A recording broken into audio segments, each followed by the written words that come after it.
On today's Locked On Jayhawks, we're talking KU basketball's newest transfer portal commit, Noah Shelby.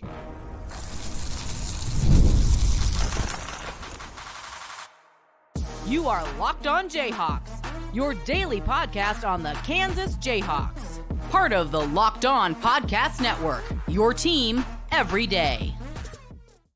Derek Johnson. You can find me on Twitter at DJohnsonRadio. You can find our show here with Locked On Jayhawks anywhere you get your podcasts, including on our YouTube page where you can like and subscribe to the show.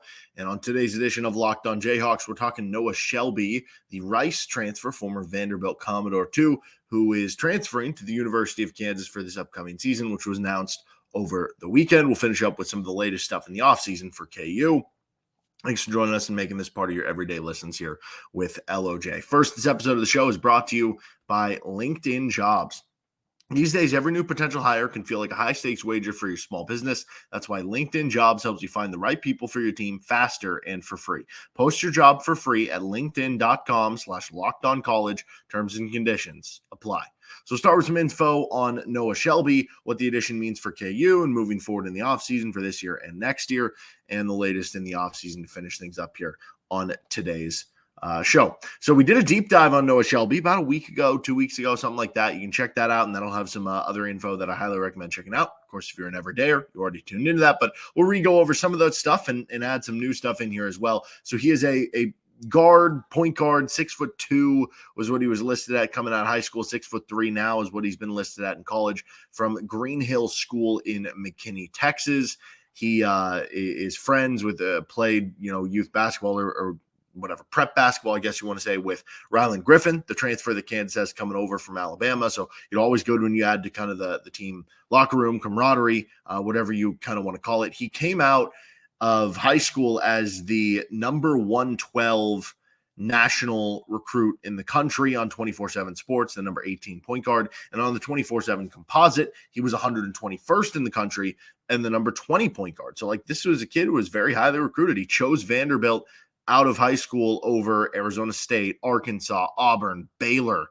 And this was the scouting report given to him by Brandon Jenkins of 24/7 Sports back at the time in February of 2021. Shelby is one of the better long-distance shooters in this class.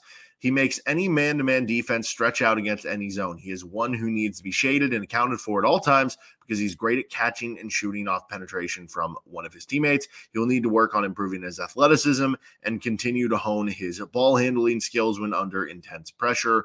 And so you're talking about somebody who is a guard who basically brings shooting ability. Now, this addition for KU, it was reported by 24/7 Sports that he's going to be committing to the team and transferring them out of the portal. He had the unofficial visit and everything like that. It sounds like, and I don't know that this has been officially posted or anything, but it seems like all of the indications seem to be leading to the idea that he's going to be coming in as a walk-on and that he is going to, you would therefore think, maybe redshirt this year. And so what that'll do is, it strengthens your walk-on group and it strengthens your practice situation and strengthens, I guess, the depth of your team and everything like that. But this also allows you to say, hey, a kid who, even if, he previously at his last stop didn't put up big enough numbers that made you think, hey, he'd be at Kansas on a scholarship, but by being on as a walk-on, and when you're basically trying to get rid of one extra scholarship, one of the either this year or next with the NCAA stuff, it's basically like having an extra scholarship player because realistically, your 13th guy, whether he was on scholarship or not, it's not going to be part of the rotation. You know what I mean? So Shelby comes in. He was at Rice last season after transferring from Vanderbilt. Vanderbilt his freshman year, 14 games played, 9 minutes per game, only shot 31% from the field. Most of those were three-point shots, which was basically a three-point specialist, going back to that scouting report. 31% from three that year, 3.7 points per game, which, honestly, getting on the court a little bit as a true freshman in the SEC, that's not the worst thing in the world. But then you transfer down to Rice, you go to the American Athletic Conference, and it was not a very good Rice team. They finished 229th in the country on KenPom. They went 11-21. And certainly for a kid who was a former highly recruited guy, was at an SEC school, transferred down, you probably expected big things from him this year. And he was a consistent player in the rotation for Rice. He played 30 games. He started one. He played 12 minutes per game. Shot 33% from three, 3.9 points per game, kind of modest numbers. You would have expected them to be a little bit bigger. But I said this during the deep dive, and I'll say it again now. The fact that it would be a walk-on and then redshirting him, basically view it this way. Like, realistically, if you're saying, okay, a kid who was a near top 100 recruit was in his second year at Rice, he'd be a junior this upcoming season in 2024 to 2025. What are the chances he would have broken out this upcoming season if he would have stayed at Rice and averaged 13, 14 points per game? I don't know where that is on a scale of, 0 to 100%. I don't know, even if it's 25%. Then you get to that point, and then he enters the transfer portal after next year. He's a much higher sought after commodity that you're having to compete more to get. So maybe this is a little bit of buying in early on a kid that you can get to know in the system a little bit. And you do like some of the skills, and you did like some of the skills in high school, that you can untap some of it. And, maybe the long-term potential in future here isn't somebody who, is going to be a starter for you down the road, but could they eventually be an eighth man, a ninth man for you in a couple of years? Like, yeah, that's definitely something that can maybe develop into. But yeah, it's the 3-point shooting that kind of comes about for this kid, that you like the future potential of what that could be. And at the very least, if that's a walk-on, having a good shooter as a walk-on, like, that's clearly not a bad thing. Some other numbers to look at here. He struggled against better opponents this year at Rice versus KenPom top 100 opponents. They played 10 games and he only shot 3 of 27, or 11% from 3-point range. Year before at Vanderbilt, in 8 games of such, he shot 27%, so that's better, but still not great. That means for his career against KenPom top 100 teams, 18 games, only 18% from 3. So hasn't totally translated to games. And basically this is me saying, like, don't necessarily expect this to be somebody who it's guaranteed that he turns into a rotation player. What I just said there about being a future 8th or 9th man, like, that is the probably higher end of the outcome here. But this is kind of a low risk thing when you're not bringing on a scholarship player. Other numbers of note on the synergy stuff: 46th percentile this past year on the defensive end. In his year at Vanderbilt, he was in the 29th percentile on synergy on the defensive end.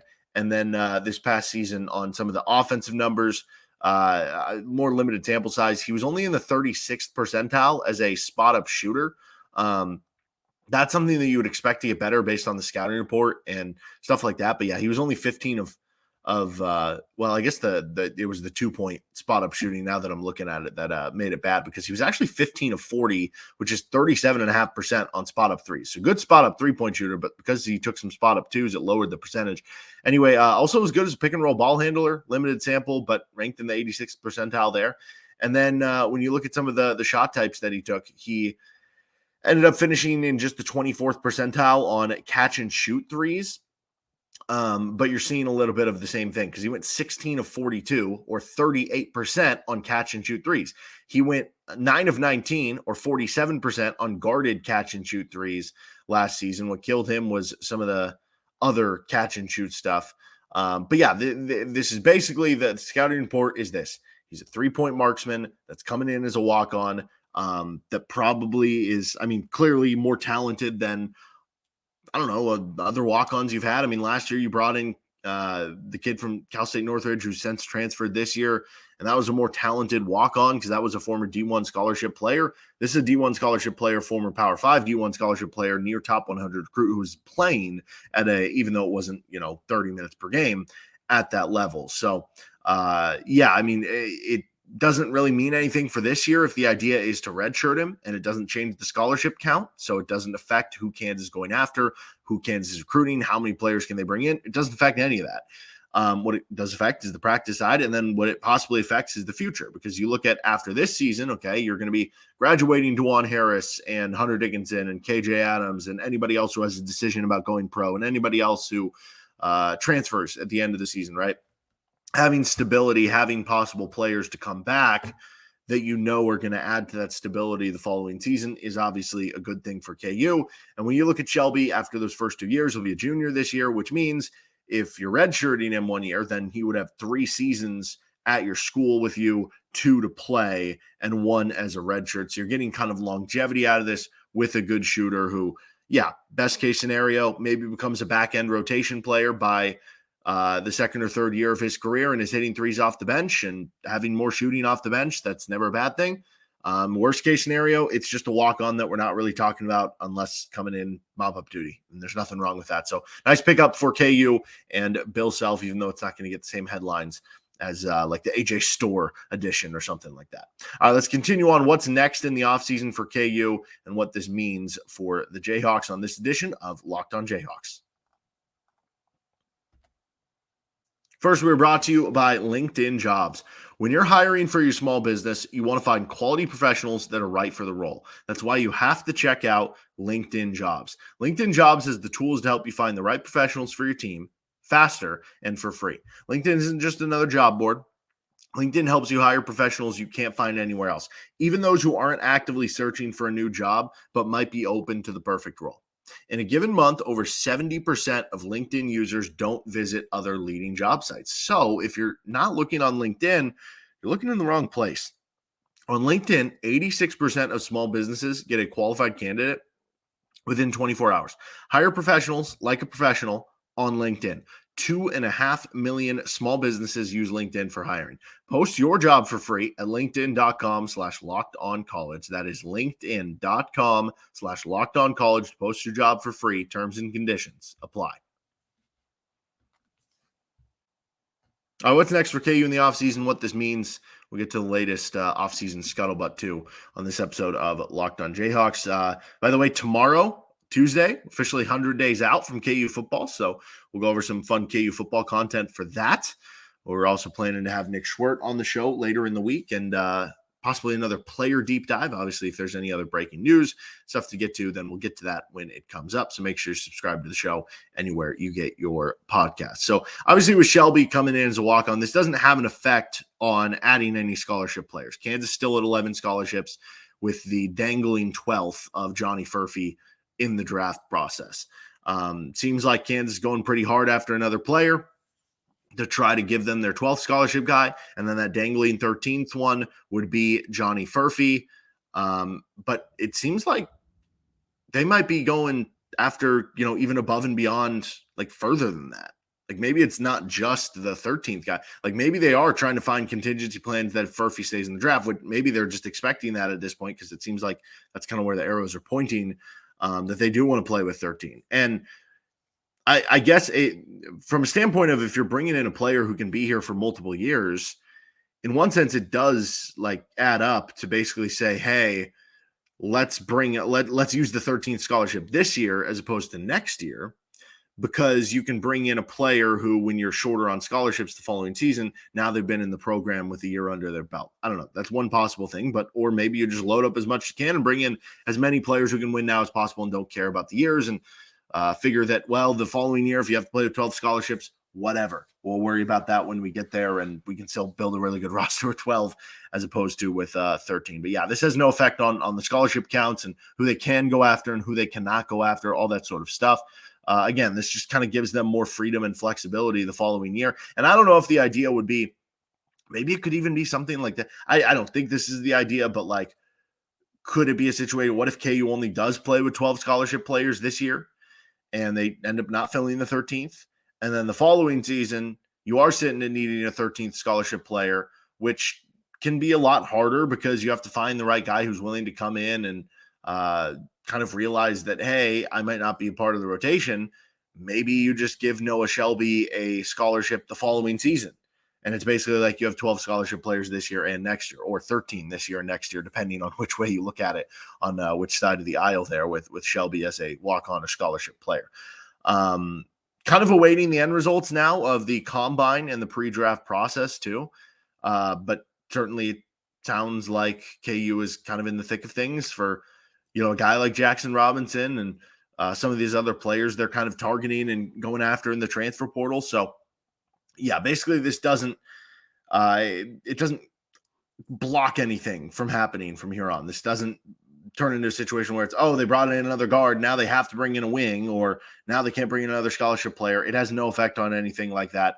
It just adds a little bit more to the team. And like I said, with Rylan Griffen too, if you look at it there, Rylan Griffen can have this year and another year. Now, maybe Rylan Griffen balls out so much this upcoming season, based on the trajectory he's taken his first 2 years, that he ends up being an NBA draft pick at the end of the 2024-25 season. It doesn't matter. But That's probably appealing for both guys too, that hypothetically both could be here a couple of years, be in the program with each other for guys who are kind of friends and have played together growing up. And yeah, the ceiling outcome for Shelby, maybe they are part of the rotation together by 2025 to 2026, because by then KU will be graduating to Juan Harris. Maybe Marco Jackson's back for another year at that point. KU's in on some of these big 2025 recruits at kind of the guard position, the lead guard positions with like Darren Peterson and Darius Acuff and some of these guys. So certainly would be interesting there and where that kind of plays out. So, all right, what is the latest in the offseason for KU? We'll get to that coming up in just a moment. The latest scuttlebutt on this episode of Locked On Jayhawks. First, this episode is brought to you by FanDuel Sportsbook. It's winner take all time in the NBA and NHL. We got golf going on right now, and FanDuel is giving you a shot to bring home a big win of your own. Right now, new customers get $150 in bonus bets with any winning $5 bet. That's $150 to bet on spreads, money lines, player props, and more. You can even get in on some futures like the Chiefs to win the Super Bowl. You can get in on the next big golf tournament. You can get in on KU's over-under win total. You think they're going to win 9 or 10 games? You take the over at FanDuel. So visit FanDuel.com/lockedon and make every playoff shot and moment count. FanDuel, America's number one sportsbook and the official sportsbook partner of the Locked On Podcast Network. We're back here with Locked On Jayhawks. What's the latest going on in the offseason for KU? I was reading that FanDuel ad, and there was a giant strike of thunder next to me. It's freaking me out, but we're keeping going. I'm just glad we didn't lose power on this episode of the show. So, like I said, there's been kind of a lot of, rumblings going around the Jaxson Robinson side of things as he's been at the combine along with Johnny Furphy, because it seems like it's really setting up to be a Kansas, Kentucky, Arkansas race should he come back to school. But I don't know. It seems like he could just stay in the NBA draft too, right? Like, I don't know that he would be somebody who would get drafted. Maybe he would. I mean, 6'7" wing who can really score from a lot of levels. Like, that is very appealing to NBA people. But definitely somebody who I could see being like, hey, we might not draft you, but we will definitely give you a two-way contract as an undrafted player. And that can be a, dangerous life in terms of what is your guarantees and stuff like this, but it can be a fruitful one if you make it count. So you can understand that kind of working. But yeah, should he come back, you have the Kentucky element where Mark Pope, the former BYU coach, is now at Kentucky. I do find it interesting that two of his former BYU players have now transferred to Louisville, which is Kentucky's big rival, obviously, right? And like, that almost feels like, to me, like, to go to the rival school across the country and end up at the rival school, that almost feels like sticking it to the coach. I don't know if that says anything about anything, but maybe that's there. Go back to Arkansas, where he began his career with Jaxson Robinson, and go with Calipari, or with Kansas, and obviously a little bit familiar with the Big 12 after this past season with BYU. So that one certainly heating up, especially should he decide to be forthright and come back to college as opposed to staying in the NBA draft. Also, there was a 4-star decommit from Stanford, a guard in Elijah Crawford. And according to Rivals, he has heard from Kansas. So this would be one where we're going back to the idea of, do you fill 13 scholarship players regardless? And what if you brought in for your 13th, you brought in a player who could be more of a development player, where you figure, hey, if we're bringing in a 13th roster player this year, they're probably not going to play much this year anyway. So why don't we get somebody who we can kind of sit in the system, maybe they play some spot minutes here or there in some of the blowouts and stuff, but for the most part, doesn't play a ton this year, and helps develop their game for the following season. Now, what you have to go with in today's day and age, it's very different than 10 years ago. 10 years ago, 20 years ago, that was common practice. Everybody did that. Why would you not fill up your roster amounts, your scholarship amounts, because you want to get as many players you can get in the system and develop as possible?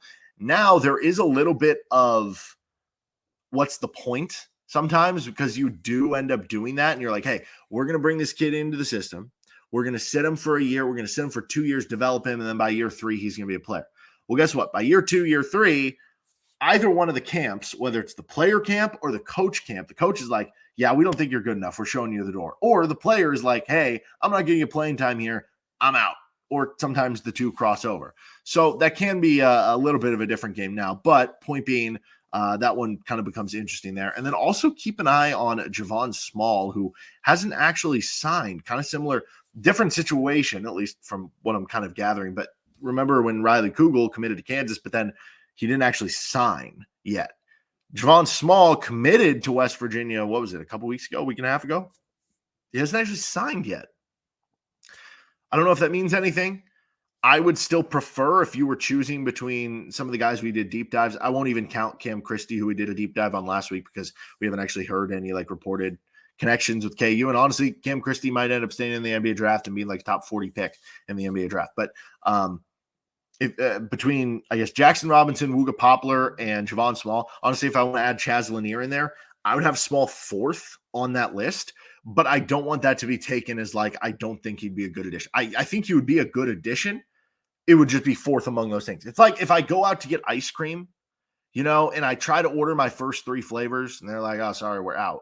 And then the 4th flavor, they're like, yeah, here it is. I'm still going to be happy. It's ice cream. I'll be happy. But not going to be my favorite one, right? I just like the ability of wings, a little bit more versatility. I think that Small is probably the worst defender of Robinson, Poplar, Lanier, and Small. And he's a smaller guard. But again, I think he'd be a good addition and a good player to add. Just you prefer kind of those other ones. At least I do.